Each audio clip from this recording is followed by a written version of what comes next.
Harka fuune akkam jirtu kabajamtootaa fi jaallatamtoota daawwattoota VTV. Qophiin dhamdhama aadaa keenyaa eegaleera. Qophii keenya guyyaa har'aanis waa'ee kallachaa, maalummaa isaa fi Oromoof maal akka ta'e kan waliin ilaallu ta'a. Nu waliin tura.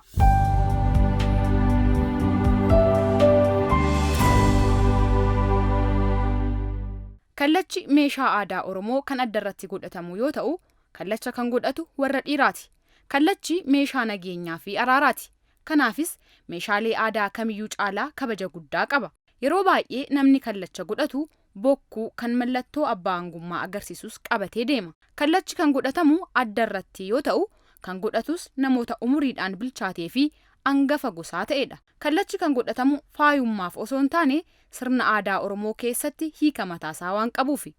Kunis nageenyaa fi araara buusuuf tajaajila. Oromoon kallacha waaqatu kenne jedhee amana. Waaqayyo kanas kan godhu bakakkaatti fayyadamuudhaan kallacha Oromoof buusa. Waaqni kallacha kan Oromoof kenneef meeshaalee kanatti fayyadamuun Oromoon nagaa fi seera eegee akka jiraatu gochuufi. Akka maanguddoonni jedhanitti kallachi sibiilarraa hojjetama. Sibiilli kunis biyyoo bakka bakakkaan itti bu'eerraa fuudhameerraa argama. Sababa kanaaf Oromoon kallachaaf kabaja guddaa kennaafi. Namni kallacha keewwatee deemu abbaa kallachaa jedhama. Namni bokkuu qabatu ammoo abbaa bokkuu jedhama. Bara durii kallacha akaakuu lamatu jira ture. Kallacha kormaa fi kallacha laafaa. Kallachi kormaan meeshaa ittiin nama abaaran yoo ta'u, sababa kanaaf baay'ee sodaatama. Kallachi kormaan kan tajaajilu nagaa buusuu fi ayyaaneffata amantii fi hawaasummaa raawwachiisuufi. Karaa biraa kallachi laafaan akka mallattoo kabajaa fi qajeelummaatti kan tajaajilu yeroo ta'u, abbaa gadaatu godhata. Kallachi caacuun araara buusuu keessatti ga'ee guddaa qabu. Jaarsolii fi beerreen kallachaa fi caacuu qabatanii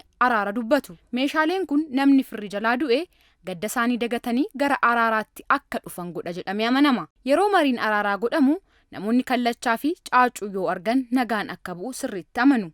Kunis abaarsi warra araara dideerra ga'uu fi eebbi warra araara jaarsolii fudhataniif kennamu namoonni akka sodaatan gochuun araara akka fudhatan taasisa. Araarri kallachaa fi caacuun dhufe cimaa ta'a. Uummata Oromoo keessatti abbaan kallachaa fi haati caacuu hawaasa keessaa filatamanii meeshaalee kana qabatu. Meeshaalee kanaanis hojii hawaasummaa fi siyaasaa akkasumas amantii raawwachiisu. Kabajamtoota daawwattoota keenya, qophiin nuti kallacha Oromoo irratti xiyyeeffachuun isin biraan gahaa turre kana fakkaata. Yeroo biraa mata duree biroodhaan kan walitti deebinu ta'a.